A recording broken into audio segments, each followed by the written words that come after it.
Hello students,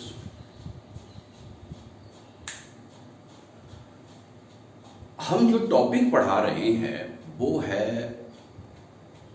1707 से लेकर 1856 तक। शुरू के कुछ लेक्चर्स में मैंने आपको लेटर मुगल्स के बारे में बताया, ब्रीफ इंट्रोडक्शन। फिर जो हमारा 5वां वीडियो था उसमें हमने बहादुर शाह फर्स्ट, जो औरंगजेब का बड़ा पुत्र था, सबसे बड़ा पुत्र था, उसके विषय में डिटेल इंफॉर्मेशन दी।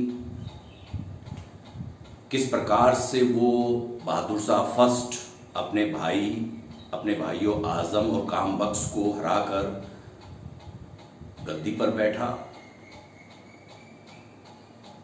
बहादुर शाह की जो डेथ है वो 1712 में हो जाती है।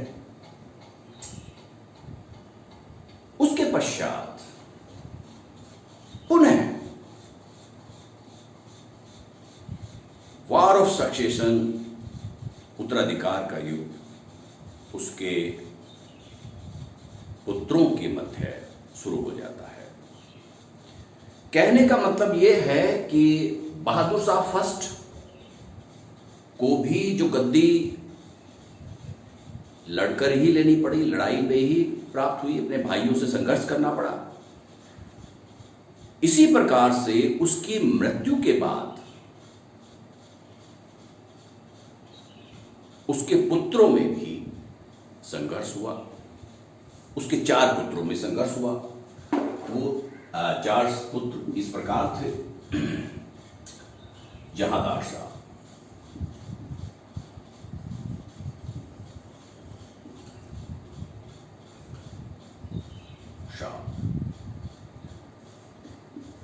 अजीम उश शान, रफी उश शान,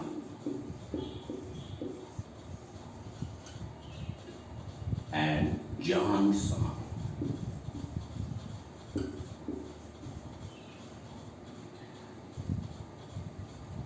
ये बहादुर शाह फर्स्ट के 4 पुत्र हैं। बहादुर शाह फर्स्ट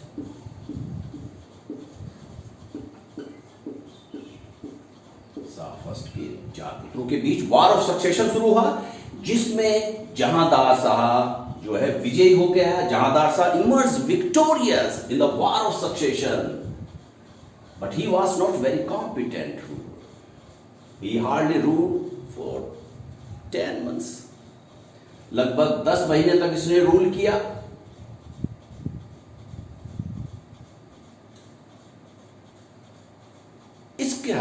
इसके दरबार में गुटबाजी, कॉन्स्पिरेसी, षड्यंत्र बहुत हुआ करते थे।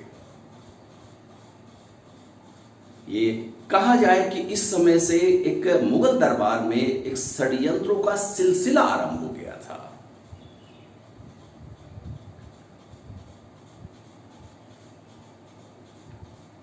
खाफी खां, जैसे मैंने कहा, खाफी खां एक कंटेम्परेरी हिस्टोरियन था। ही रोट मुंतखब उल लुबाब,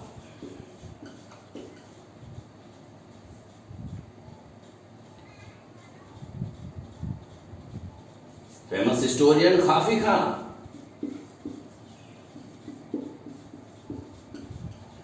रोट मुंतखब उल लुबाब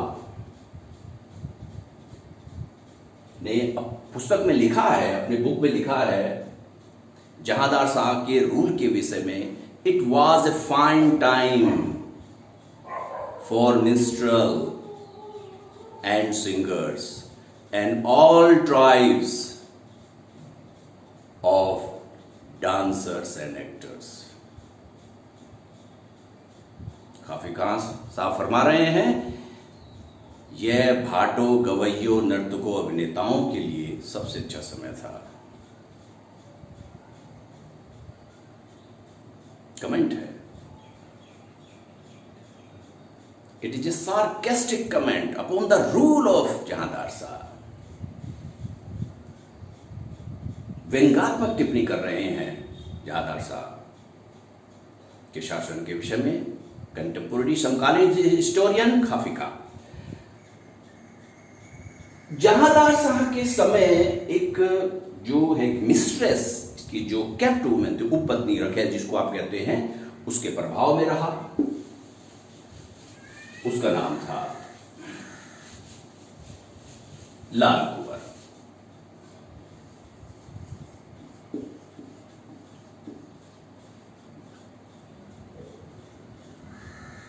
लाल Kunwar was a lady of lax morals. बहुत अच्छी चरित्र की लेडी नहीं थी ये।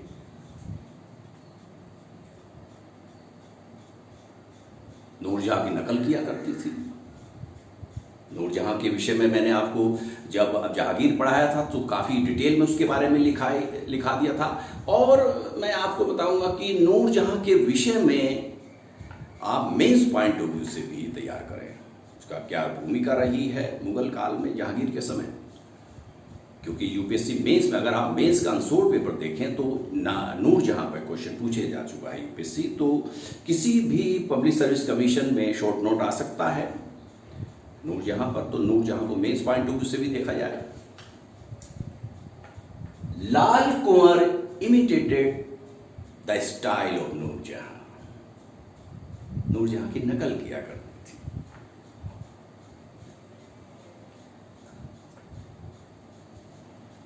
लेकिन नूरजहां जैसी काबिलियत तो थी नहीं इसमें। नूरजहां से रकत तो था नहीं, खैर नकल जरूर किया करती थी। जहांदार शाह को जो सफलता मिली उत्तराधिकार में, वॉर ऑफ सक्सेशन में, it was due to the efforts of Zulfiqar Khan. एक व्यक्ति जुल्फिकार खां हुआ है, जुल्फिकार खां, जुल्फिकार खां, सन ऑफ अशद खां।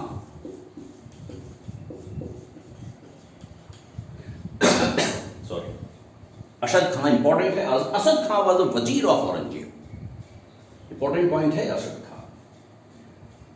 जुल्फिकार खां, जैसे मैंने कहा, Jahandar Shah came into the power with the support of Zulfikar Khan, and he became the emperor. He became the वजीर। वजीर बन गया था जुल्फिकार खान। लेकिन जहांदार शाह का जो रूल था वो बहुत समय तक नहीं चल पाया। मुगल कोर्ट था वो कई फैक्शंस में, कई ग्रुप में, राइवल ग्रुप्स में डिवाइड हो चुका था। Mughal court was divided into many factions, many rival faction, many rival groups. Among them Turani, Irani, हिंदुस्तानी,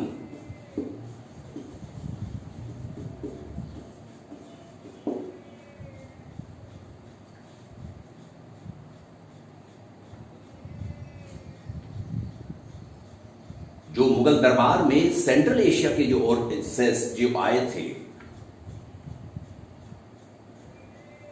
वो तुरानी कहलाते थे। They hail from Central Asia. Babar भी सेंट्रल एशिया से आया था। तो ये कंट्री फेलो मैन थे। मुगल दरबार में इनको वरीयता प्राप्त थी। They enjoyed preference in the Mughal court, क्योंकि ये सेंट्रल एशिया से आए थे। सेंट्रल से बाबर भी आया था। ईरानी, ईरानी फ्रॉम पर्शिया, ये पर्शिया से आए थे। हिंदुस्तानी तो थे।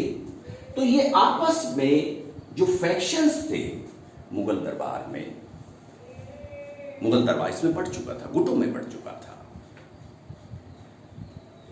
जैसे मैंने आपको बताया अभी कि जहांदार साहब बहुत कॉम्पिटेंट नहीं था।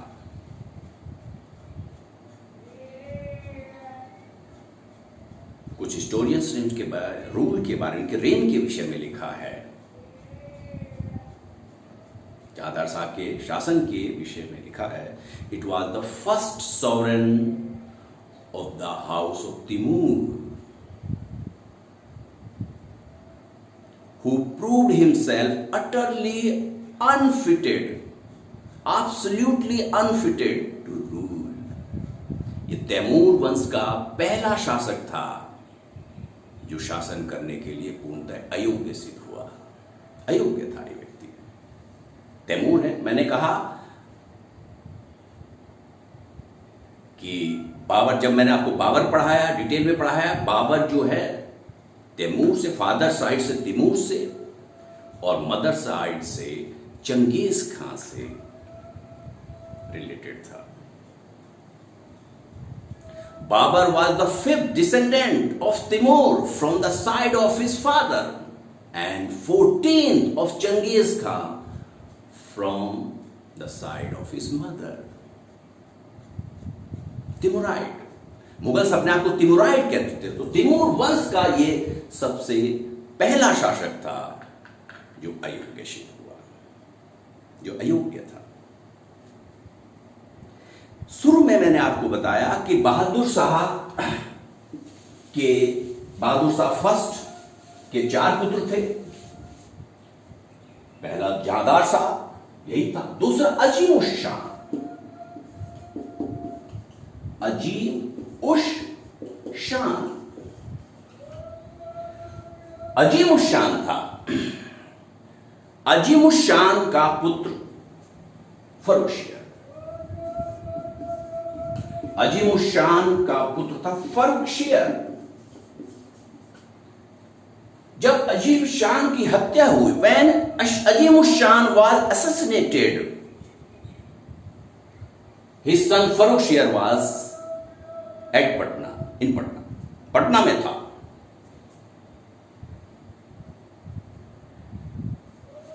इसी दौरान फर्रुखशियर सैयद बंधुओं, सैयद भाइयों, जिसको मैंने पहले बताया किंग मेकर्स कहा जाते थे, और जो है उनके नाम Abdullah Khan and Hussain Ali Khan, Abdullah Khan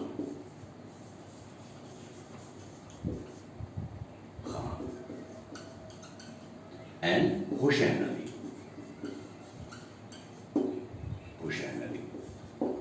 Khan. In Indian history, they are known kingmakers. इनकी सपोर्ट से, फर्रुखशियर की सपोर्ट, सैयद ब्रदर्स की सपोर्ट से, with the help of Sayyid brothers Abdullah Khan and Hussain Ali खां,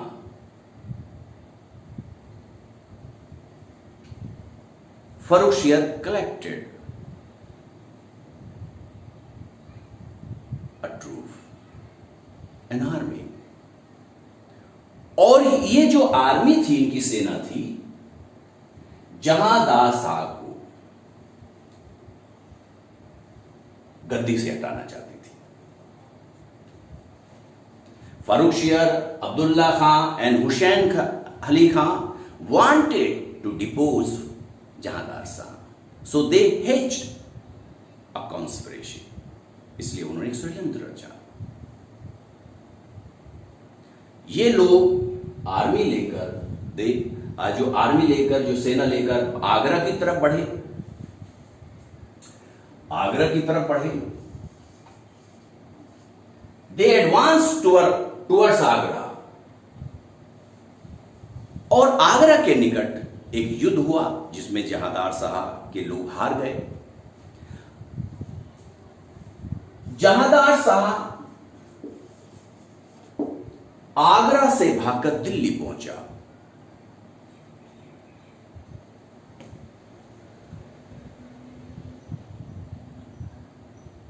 आगरा से कहां पहुंचा? दिल्ली। लाल कुंवर को भी लेता गया। जहां पर, जैसे मैंने 2 मिनट पहले आपको बताया था कि जुल्फकार खां जो वजीर था, जुल्फकार खां was a wazir and his father Arshad Khan, दोनों ने जहांदार शाह को धोखा दिया।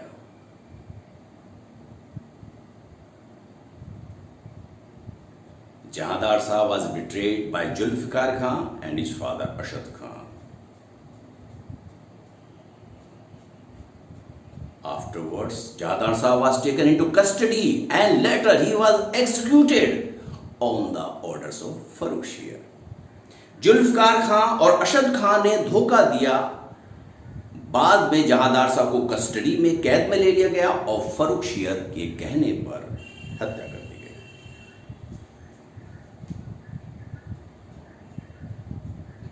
Jahandar Shah hardly rule for 10 months,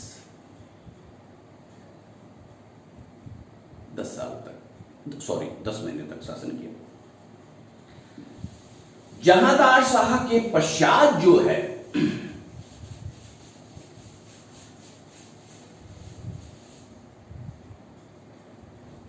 नया रूलर, जैसे मैंने फर्रुख शेर बने, फर्रुख शेर ही सफल रहे। फर्रुख शेर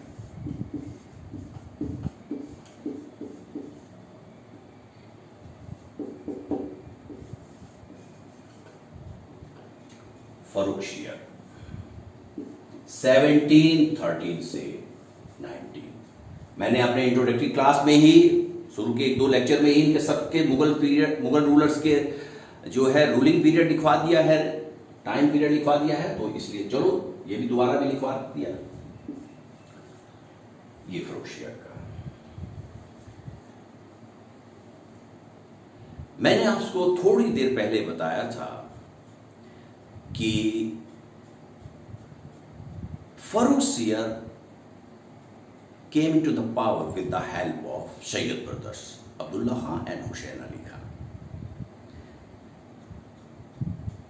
फर्रुख शेर सैयद भाइयों अब्दुल्ला खां और हुसैन अली खां की सपोर्ट से, हेल्प से, सहायता से गद्दी प्राप्त की।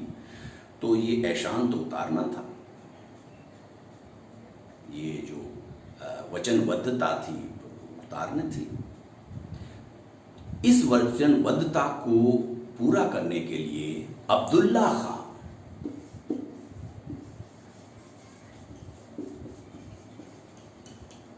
को वजीर बना दिया गया।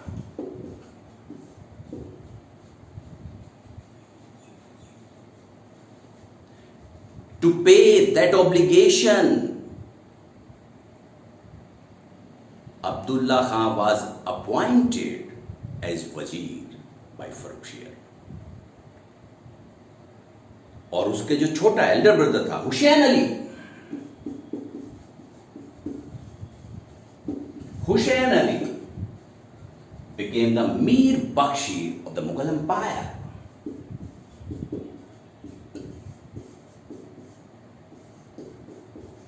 Mir Bakshi.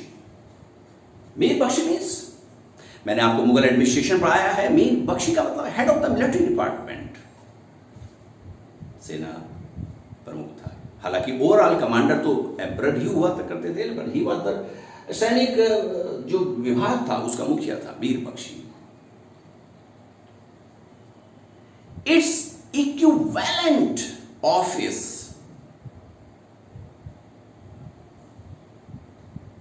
In the Sultanat period was Arize Mumalik. Arize मुमालिक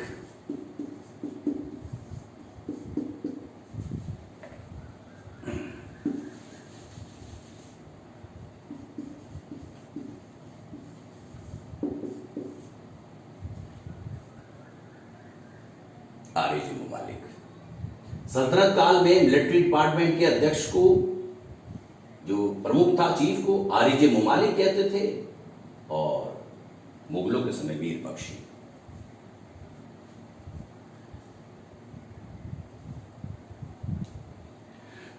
sorry, इसका मतलब यह हुआ कि फर्रुख शेर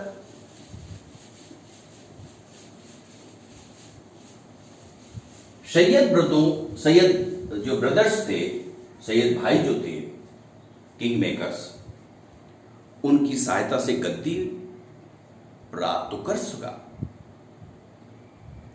लेकिन आपस में रिलेशंस बहुत अच्छे नहीं थे, बहुत खराब हो रहे थे धीरे धीरे। काफी खान ने भी लिखा है कि बहुत ज्यादा experience, he was not very experience person, as भी ज्यादा नहीं थी फर्रुखशियर की। इसी दौरान हुसैन अली दक्कन में गया था, दक्कन के इस पोर्शन में था।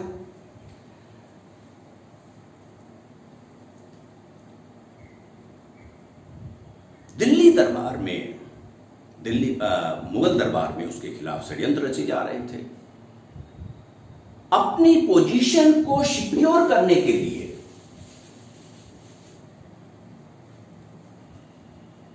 हुसैन अली ने पेशवा बालाजी विश्वनाथ, पेशवा प्राइम मिनिस्टर पेशवा बालाजी विश्वनाथ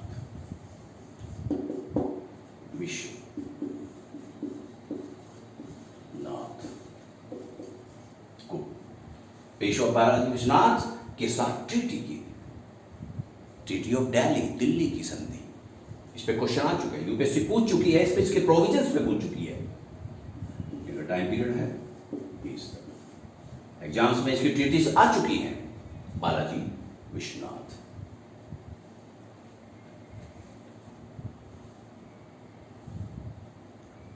कहने का मतलब है, दूसरे शब्दों में कह सकते हैं, to maintain his supremacy in the Mughal court, Hussain Ali Khan made a settlement with Balaji Vishwanath. इसको दिल्ली की संधि कहते हैं।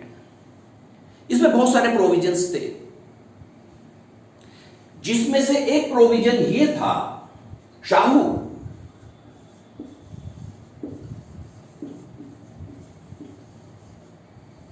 जो मराठों का किंग था, एक प्रोविजन ये था, Sahu got the right of collecting Chauth and sardeshmukhi of the 6 provinces of Deccan. Deccan के 6 प्रांतों का चौथ और सरदेशमुखी को संग्रह करने का अधिकार मिल गया। ये जो टर्म्स हैं, जो टैक्सेस हैं, लेवी हैं, ये मैं ऑलरेडी चौथ और सरदेशमुखी ऑलरेडी डिफाइन कर चुका हूं। सेकंड प्रोविजन था,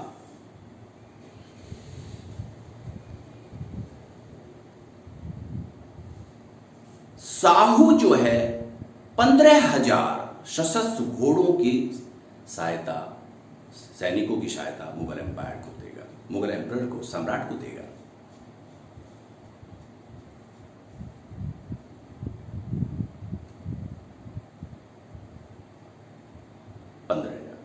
लेकिन जब ये ट्रीटी फर्रुखशियर के समक्ष आई, उसके अनुमोदन के लिए, उसने इसका अनुमोदन करने से मना कर दिया।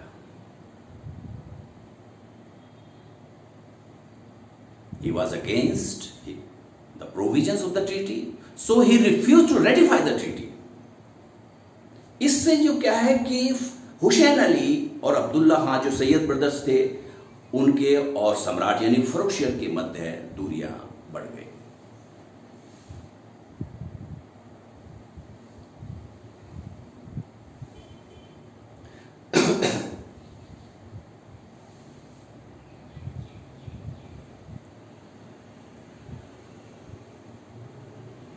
फर्रुखशियर के समय ही एक व्यक्ति उभर के आता है, निजामुल मुल्क जिसको कहते हैं।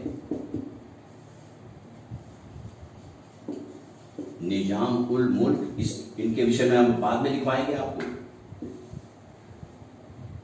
ये काबिल व्यक्ति बताया जाता है एम्पायर का। चिंगलिज खां भी इसका नाम था, आसफ जहां भी कहते हैं, टाइटल थे इनके, जिन्होंने हैदराबाद में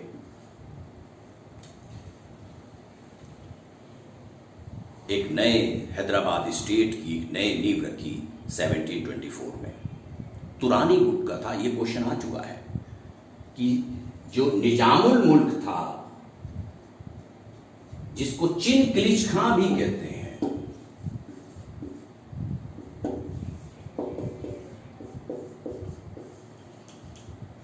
सेवनटीन 24 में हैदराबाद स्टेट की नींव रखता है। आगे कहानी बताएंगे।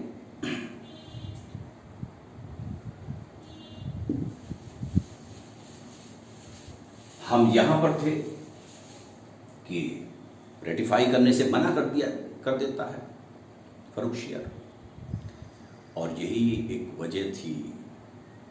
और बहुत सारे भी मनमुटाव हो चुके थे। अंत में सैयद भाइयों ने, बंधुओं ने फर्रुखसियर को गद्दी से हटाने का षड्यंत्र रचा, योजना बनाई। वो चाहते थे, अब वो चाहने लगे कि फर्रुखसियर को गद्दी से हटाना। So Sayyid brothers decided to depose Farrukhsiyar, और इसमें वो सफल हुए और फाइनली गलाकोट का हत्या कर दी गई। Farrukhsiyar was strangled to death. इसके पश्चात नई जो दिल्ली की ट्रीटी थी, जो नया शासक आया, रफीउद्दरात,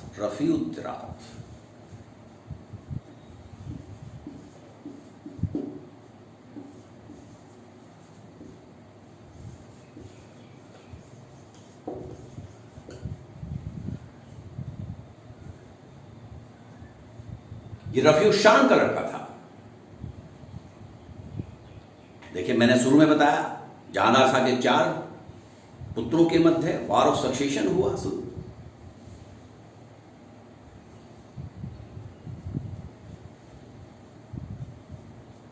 जहांदार शाह, अजीमुश शान, रफीउल शान, जहांशान। रफीउल शान का लड़का था रफीउद्दरात। इस व्यक्ति ने हालांकि 3-4 महीने तक रूल किया, हाल 3 मंथ्स और कुछ दिन, उस दिल्ली की संधि को अनुमोदन कर दिया। Rafiuddarajat ratified the treaty of Delhi.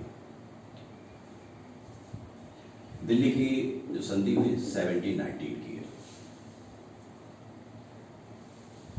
Delhi संधि 1719 की है। लेकिन 3 महीने के कुछ दिनों के बाद इसकी डेथ हो गई। उसके पश्चात जो है रफीउद्दौला नया शासक हुआ। वो भी बहुत समय तक शासन नहीं किया, हार्डली 3 मंथ्स। दोनों भाई, ये भी रफीउल शान का लड़का था। दोनों भाइयों की बहुत जल्दी डेथ हो गई। अच्छा, फर्रुखसियर के विषय में एक इंपॉर्टेंट पॉइंट जो है हम लैप्स कर गए हैं, भूल गए हैं, उसको बता देते हैं। फर्रुखसियर ने सिखों के जो नेता थे बंदा बहादुर की हत्या कराई। यानी कि फर्रुखसियर के समय बंदा बहादुर जी की हत्या की गई। और ये टाइम पीरियड है 1716। बंदा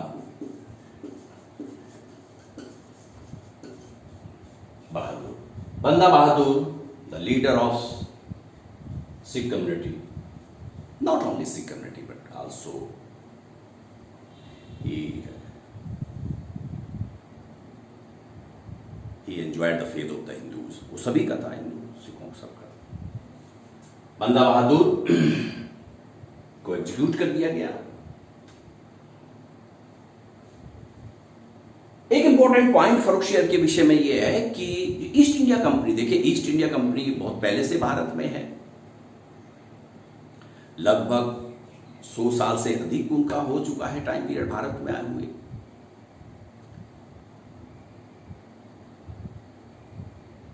फर्रुखसियर से 1717 में फरमान, एक आदेश लेने में सफल हो जाते हैं और कुछ ट्रेडिंग प्रिविलेजेस, विशेष अधिकार उनको मिल जाते हैं, जैसे exemption from paying customs, customs को पे करने के लिए, कस्टम ना पे करने की छूट मिल जाती है बंगाल साइड पे। इसके विषय में जब हम ईस्ट इंडिया कंपनी के विषय में पढ़ाएंगे तो डिटेल में पढ़ाएंगे। इसको ईस्ट इंडिया कंपनी का मैग्ना कार्टा भी कहा जाता है। ये इंपॉर्टेंट पॉइंट है। ये ईयर भी पूछा है कि ईस्ट इंडिया कंपनी को ट्रेडिंग प्रिविलेजेस जो फरमान है किस ईयर में दिया गया था? 1717 फरोशिया में।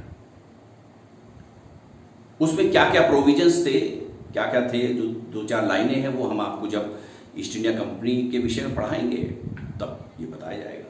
फिलहाल देखिए, अगर आपने पहले के लेक्चर ध्यान से सुने होंगे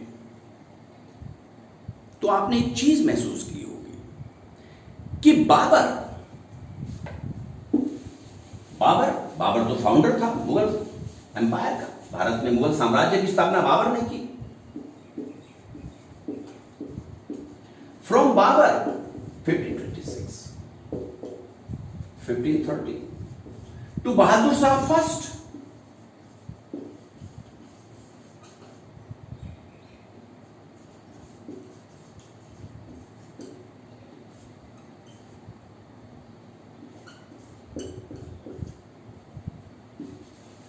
बाबर से लेकर बहादुर शाह फर्स्ट, यानी कि Humayun, Akbar, Jahangir, Shahjahan, Aurangzeb and last Bahadur Shah first. इस दौरान जो उत्तराधिकार के मुद्दे थे वो उस व्यक्ति के द्वारा ही तय किए जाते थे जो सम्राट बनना चाहता था। The issue of succession was decided by the person himself who aspired to become the emperor,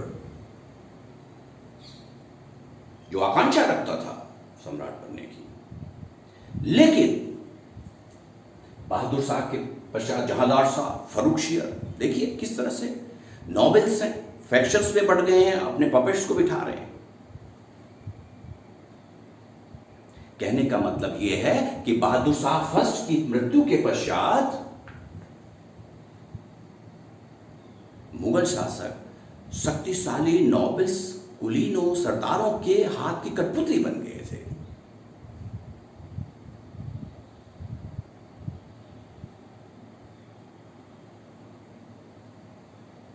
Powerful imperial officers began to decide who would sit on the throne or not. Now the situation, now the scenario was different.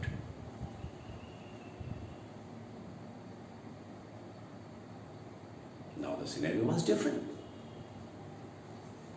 अच्छा, आगे बढ़ते हैं। हमने कहा कि फर्रुखशियर ने इस संधि को, दिल्ली की संधि को रेटिफाई करने से मना कर दिया। उसके पश्चात रफीउद्दौला ने उसको अनुमोदन किया। रफीउद्दौला बैठे, लेकिन वो दोनों ही भाई हार्डली 6 मंथ्स एवं कुछ डेज तक ही रूल कर पाए। उसके पश्चात सैयद भाइयों अब्दुल्ला खां और हुसैन अली खां की जो है नजर एक व्यक्ति पर पड़ी। उसका नाम था मोहम्मद शाह।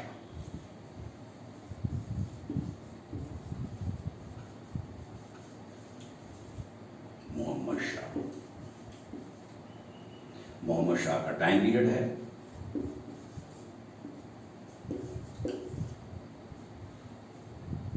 मोहम्मद शाह रंगीले। देखिए, मैंने कहा बहादुर शाह के 4 पुत्र थे, जहांदार शाह, अजीमुशान, रफीउशान, जहांशान का पुत्र था ये। अजीमुशान का पुत्र फर्रुखशियर था और रफीउशान के रफीउद्दौला और रफीउद्दौला थे, और जहांशान जो चौथा सन था उसका पुत्र था मोहम्मद शाह। यूपीएससी हो या अदर स्टेट्स के कमीशन हो, इसके विषय में पूछ चुका है कि रोशन अख्तर किसका नाम था? रोशन अख्तर। मोहम्मद शाह रंगीले का नाम ही रोशन अख्तर था।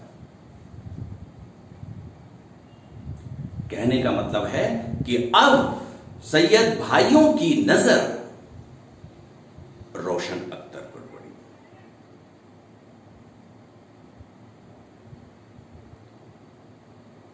Now their choice fell upon Roshan Akhtar. इस शासक के विषय में नए वीडियो में बताया जाएगा। ओके। अच्छा, एक चीज और हम ये बताना चाहेंगे कि जो भी स्टूडेंट्स जो भी सिविल सर्विसेज में इंटरेस्टेड है, अगर वो कोई क्वेरी है या कुछ पूछना चाहता है कि किस तरह से तैयार किए जाए हिस्ट्री, भूगोल और आपके संविधान यानी कॉन्स्टिट्यूशन, इनके विषय में, एनवायरमेंट, इकोलॉजी, ये सभी क्या है, तो वो हमसे बेहिचक कांटेक्ट कर सकता है। और मेरा जो है मोबाइल नंबर ये है 9651913292। यूपीएससी या अदर स्टेट्स के, Uttar Pradesh public service commission के अगर आप अनसोल्ड पेपर देखें, खासकर यूपीएससी के, ये जो पेपर्स हैं, चाहे वो प्री लेवल के हों चाहे मेंस लेवल के, अब आपको कम से कम हिस्ट्री और ज्योग्राफी डीप में पढ़नी पड़ेगी। और जो ऑप्शनल्स के क्वेश्चन हुआ करते थे इतिहास के, भूगोल के, उन पे वर्क करना पड़ेगा। सिर्फ जीएस के क्वेश्चन पेपर लगाने से काम नहीं होने पड़ेगा। टेस्ट सीरीज आप ज्वाइन कीजिए, मुझे कोई दिक्कत नहीं है, करिए बहुत सारे, लेकिन मैं आपको एक सलाह देना चाहूंगा, टेस्ट सीरीज ज्वाइन करने से पहले उस एरिया को आप ठीक ढंग से पढ़ लें, तभी टेस्ट सीरीज का फायदा है। ऑप्शनल में या जीएस में जो हिस्ट्री या ज्योग्राफी के जो क्वेश्चंस आ रहे हैं वो ऑप्शनल बेसिस के आ रहे हैं, आप सिर्फ उनको जीएस लेवल पे ले आके नहीं कर सकते। जैसे पानीपत की लड़ाई, पानीपत में ही क्यों लड़ी गई, सब लड़ाइयाँ, बड़ा है अच्छा क्वेश्चन था। तो ये तो ऐसे क्वेश्चंस हैं जो कि हिस्ट्री की आपको जो है पूरी समझ होनी चाहिए। आज से 10-15 साल पहले कोई आशा नहीं कर सकता था कि कॉन्टिनेंटल वैगनर, एल्फ्रेड वैगनर की जो थ्योरी कॉन्टिनेंटल ड्रिफ्ट थ्योरी पूछ लेगा, लेकिन यूपीएससी उसको पूछ चुकी मीन्स। तो कहने का मतलब ये है कि आप इसको डेप्थ में पढ़ें और तभी टेस्ट सीरीज पे ध्यान दें। सिर्फ टेस्ट सीरीज के क्वेश्चन लगा के उनको आप रट लें और क्वेश्चन, ये तो संभव नहीं है, क्योंकि यूपीएससी तो वो क्वेश्चन नहीं देगी। और कौन सी टेस्ट सीरीज ये दावा कर सकती है कि मेरे 100% क्वेश्चन है, कोई नहीं दावा करती। तो इस गलतफहमी से दूर रहें और डीप में ही सब पढ़ें। ओके, चलिए मुलाकात।